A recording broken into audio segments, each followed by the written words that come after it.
Platted po itong area na to. Ay, napakaganda mga ka-permnet. Ayan, so platted po itong area na to. Ayan. So, ito po yung puno ng nyug niya. Ang kagandahan dito mga ka-permnet, yung mga boundaries ng nyug.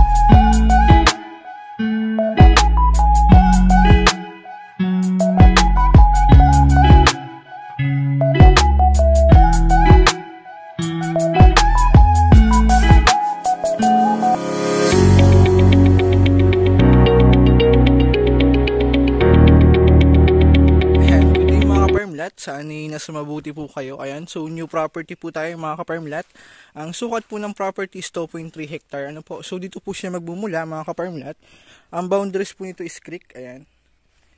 So ito pong creek ang boundaries niya. Kaya dito wala po tayong kakaligawan. Kasi yung kabilang creek sa ibang property na po. And then yung nasa ito po ay ito na po yung mismong property. So creek po yung boundaries niya. No? Ayan, so papasukan po natin yung loob ng property.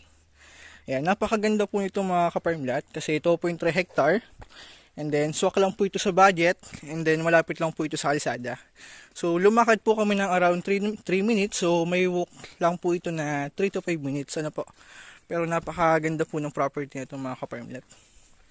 Ayan, so papasukin natin. Ang Baybay Creek po ito. Ayan, so ito yung creek niya. Ayan, and then buhay po ang tubig dito mga ka-permlet. Kumbaga hindi yan nakakatihan ng tubig, kaya kung mahilig ka mag-alaga ng hayop, so tamang-tama po ito. Ano? Pwede tayong mag-alaga ng baka, kambing. Ayan, so babakuran lang po natin yung property paikot. Baboy, pwede rin mga ka-permlet. Sa baboy, pwede tayong mag-alaga kahit 20 to 30 heads na baboy pwede. Kasi yung property po is per farm, so nunid po natin kumuha ng zoning permit. Ano po, kasi per farm po yung property. Walang magagalit na kapitbahay. Ayan. So, nyugan po ito. And then, aside sa puno ng nyug, marami po yung tanim na puno ng saging. Ayan. So, sagingan po ito. Ayan, napakarami pong puno ng saging, mga ka-permlet. So, tamang-tama po ito kasi mamumunga na yan. Ayan, namumuso na siya. So, tamang-tama po ito. If makukuha natin yung property, so, may product na agad. So, no worries naman mga ka-permlet kung binabaha yung property kasi medyo upland naman po ito. Ano? Ayan, kung mapapansin nyo, upland siya. Hili siya pero hindi naman po ganun kataas mga ka-permlet. Ayan, so akitin po natin mamaya yung taas. Ayan. So ito po kung makikita nyo, medyo upland to. Ano? So hili siya pero banayad naman po yan pataas. And then sa taas po yan pantayo na. Hindi lang natin mabigyan mga ka-permlet kasi medyo madamo yung property. The reason why, kaya po binibenta ng may-ari kasi hindi na maasikaso. Ano, ayan. So ito po yung part na pwede rin bahayan kasi platted po itong area na to. Ayan, napakaganda mga ka-permlet. Ayan, so platted po itong area na to. Tamang-tama po itong bahayan. Ano. Ayan, so sagingan din po ito. Marami po itong puno ng nyug mga ka-permlet. Ayan, so ito po yung puno ng nyug niya. Ang kagandahan dito mga ka-permlet, yung mga boundaries ng nyug, tinanim nila ng saging. Ano. Ayan, so lahari natin. Dito bagong linis to. Yan. Ganda. So puno siya ng puno ng nyug mga ka-permlet. Medyo madamo lang po ito. Itong side na to. Yan. Kulang lang sa linis. Pero mabilis lang po yan. Yan. So tamang-tama ito mga ka-permlet. Kung retirement plan ang hanap mo, may hilig ka magtanim. So tamang-tama po ito. Pwede natin taniman na. Lagi ko sinasabi sa vlog na pwede natin taniman ng lansones, rambutan, kakao kasi napakaganda po ng property pag productive yung property. Kasi last, may na-viewing po ang property. So, yung mga boundaries ng nyug, tinanim nila ng santol, rambutan, lansones. So, napakaganda po ng property mga ka-permlet. Napakaganda tingnan. And then, very productive din po. Ano. Ayan. So, yung nakagandaan mga ka-permlet, yung boundaries pwede natin taniman para at least wala pong bakante. Ayan, nakakatuwa. So, napakaganda po ng property.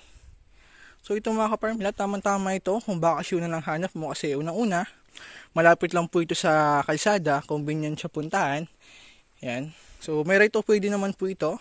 Sa right of way mga ka-permlet, nasa buyer po kung gusto niyang bilhin or kasulatan sa barangay kasi wala namang problema dun sa may-ari ng right of way. So willing naman po sila kahit kasulatan lang or kung bibilhin po yung right of way. So much better po if bibilhin natin mga ka-permlet kasi yung right of way, di natin masabi baka soon or dumating yung panahon na ibenta ng unang may-ari, iba pa rin po pag yung nabili na natin kaysa sa kasulatan lang, kasi pwede silang mag-close ng daan. Ano? So ayan, lakarin natin.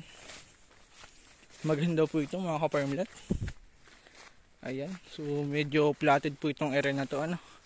And then puno po ito ng puno ng nyug. Sa nyug mga ka-farmlet, I think nasa around 600 ka puno po ito ng nyug, or 500 more or less, kasi puno naman po ito. Ayan, kung mapapansin nyo rin.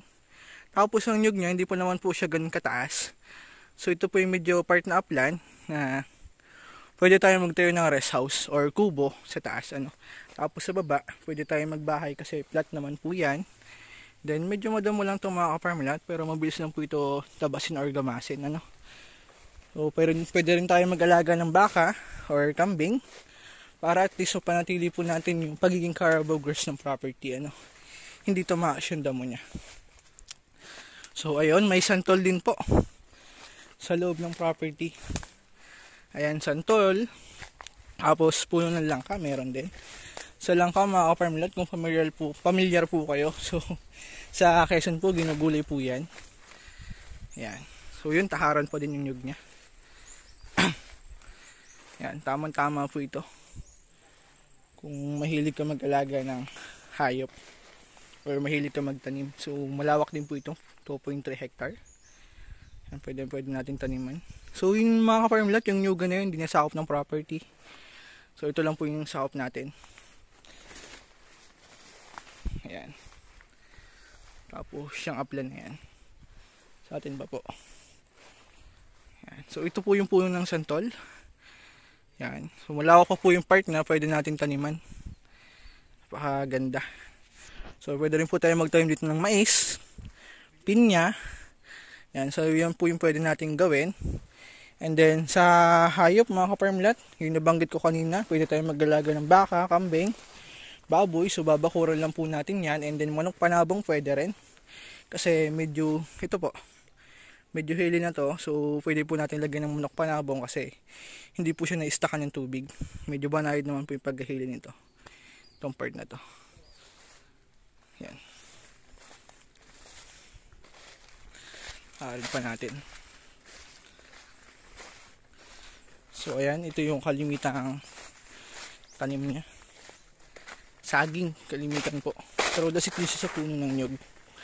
Ang distance po nito sa town proper mga ka-farmlet is around 25 minutes. Sa town proper and din sa Jollibee din po ng Lopez. Ayan.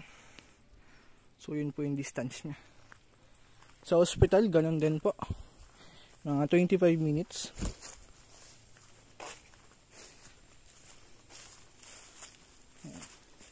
Pero cemented naman na po ang kalsada dyan mga ka-farmlet mula national.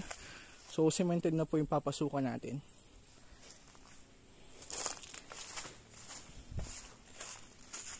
Ikutin pa natin.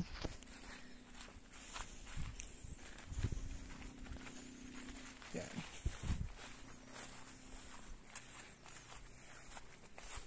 Ito yung part na pwede bahayan. Yan, nyugan. So may creek din naman po itong mga ka-farmlet. So sa source ng tubig, may creek. Pwede po tayong mag-depth well. Kasi sa Nawasa, hindi pa po ito abot ng Nawasa kasi yung property po is for farm. Ang pwede natin gawin, pwede po tayong mag-depth well. So di kuryente po yan, sasaksak mo lang. And then sa source po ng kuryente, may wire na po dyan mga ka-farmlet. So may extension na po. So no worries naman po sa electric supply kasi may extension na po ito. Yan, may sariling kuryente na po yung property. Yan. Kung gusto mo mag-fish pan, so pwede rin mga ka-farmlet kasi may creek dito. So malinaw ang tubig, pwede tayong gumawa ng intensive fish pan. Dito sa part na to, pwede na. And so di lang tayo kuha ng tubig kasi yun naman po ay buhay. Hindi po siya nakakatihan ng tubig. Yan, so buhay naman po ito. Yun, may isda. Hindi masyadong kita. Ay, hindi ko lang sure kung may hipon dyan. So possible meron kasi creek po yan. And then malinis po yung tubig niya. And nakakatuwa dito mga ka-farmlet, pwede mo itong i-develop. Itong lugar na to, kasi yung tubig niya, malinis po ang tubig dito. So, di siya ganun kalaki. Pero ang tubig po dito, halos wala kang makikita na basura na plastic. Ang makikita kong basura is to yung dahon lang. Kasi napakalinis po ng tubig dito. Gawa ng yung property for farm. So, virgin pa po yung tubig dito. Pero kumbaga, hindi pa siya bahayan. Kaya, napakalinis po ng tubig dito. Pwede yung inuman. So, ang bahayan po dito, nandito sa bungad. Kasi yung property pa inner that. So, kaya malinis po ang tubig dito. Ano? So, walang ibang gumagamit. Ayan. So, ito po yung upland niya na part. Ayan. Yun yung pwede nating taniman pa. Marami pa tayong pwedeng gawin. Hindi ko lang po maakyat yung taas niya kasi medyo madamo mga ka-farmlot. Wala tayong daan. Kaya hindi natin maakyat ano. So, balik tayo dito. Ayan. So, yun mga ka-farmlot, kung hanap mo yung retirement plan, ayan, investment na rin. So, tama-tama po itong property na to, kung retirement plan, kasi accessible naman pupuntahan. And then, kung investment, pwede rin, kasi every year naman po nagtataas ang value ng property. So, pasok naman po ito sa budget, itong property na to. And then, good for investment na rin. Ayan mga ka-farmlot, bali nasa loob tayo ng property ulit. Ayan, so, bali, may tanim din po itong avocado. Ayan, so malaki na ano. Ito yung puno ng avocado. And then, may puno din siya ng kakao. Ayan, so, malaki na. Ayan, namumunga na rin. Ayan, si Best lang. Grabe power. So, ayan mga ka-farmlot, ito yung tanim na puno, puno ng saging. So, ang estimated natin is nasa around 400 ka puno ito ng puno ng saging, more or less. Ayan. So, anong puno yung tay? Rambutan. Ayan, mayroon din po pala itong rambutan mga ka-farmlot. Mahogany, ayan. So, grabe. Napakaganda po ng property na to. Ayan. So, may bahay po dito yung anak ng may-ari. So, no worries naman po kasi willing naman po silang lumipat if ever na makuha yung property. Ano. And then, dito po sila naglulukad. Ito po yung lukaran ng property. So, pag hinarvest nila yung bunga, so dito po nila dinadala, binabalatan.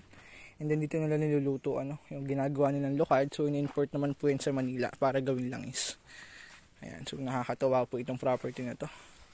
Very productive, ayan. Halos puno siya ng puno ng saging. And then yan, puno ng nyug. Napakaganda po ito. So dito pwede rin po tayo magbahay. Ayan, kasi platted po itong area na to. Yan, sa buko mga ka-farmlot, manunungkit ka lang. Napakababa ng buko dito. So sa Maynila, kailangan pa natin bumili. So sa Maynila mga ka-farmlot, ang buko is nagta 30 to 35 pesos. So dito ay libre mo lang makukuha sa property mo. Ayan. So malawak pa po ito. Baka ganda. Ayan. So ito sa pa to? Haba ano? Haba pala siya. So ito po isa po ng property mga ka-farmlot. So kanina nasa bungod lang tayo nag-video. And then ito po yung pinakadulo ng property. Ayan, nakakatawa. So sa nyog mga ka-farmlot, nakukas po ito ng 2,000 kabuo ng nyog. And may kita nyo rin kayo na doon sa nakasalang. Ayan, rambutan pa rin po ito. So ganda, napakaganda po ng property nito. Productive. May kakao, avocado, and then rambutan meron. Ano? So marami po itong tanim. Yan. So ito, halos kababaan pa ang nyug niya dito. Ayan, meron din siyang hardwood mga ka-farmlot. Ito, nyugan. Ganda kasi yung hiling niya mga ka-farmlot, ito lang po yung hiling niya. Halos ganito lang katataas. Kumbaga hindi naman siya bulubundukin. Yung hiling niya po banayad naman. And then kahit all this na, pwede po itong property kahit may edad na. Ayan, kahit 70 or kahit 60. Ayan, so pwede po ito. Ayan, meron din siyang puno ng mangga. Ayan, langka. Malaki na po ang puno ng langka dito. Ayan. So, langka, season din to eh. Pag namumuna. So ngayon wala siyang bunga. Yan. So yun, may kabayo. Nakakatuwa. So yan po yung pwede natin gawin. Ito baka, kalabaw. Ayan. So yan po yung pwede natin gawin. Pwede tayong mag-alaga ng baka para at least kung papansin nyo po yung damo niya hindi siya tumataas. Ano? Ayan. So napakaganda. Tama po ito kung bakasyon na lang hanap mo. Ayan. Kung retirement plan. So best na offer ko po ito. Ayan. Ganda po nito, hindi sa sinasabi ko lang sa video. So makikita nyo rin po kahit i-viewing natin. Ayan.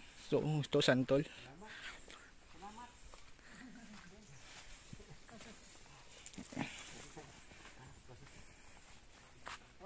Ayan. So yun mga ka-farmlat, at abot dito na lang po ang video natin. So kung may concern po kayo sa property and documents, i-message nyo lang po ako at nasagot naman po ako. And then yun, tingin-tingin lang po kayo sa mga next upload natin. At baka nasa next upload ko na po yung dream property niya. So yun mga ka-farmlat, abot ito lang po ang video natin, and nagsang biyaya po sa ating lahat. So napakaganda po ng property na to. Isang ikot pa.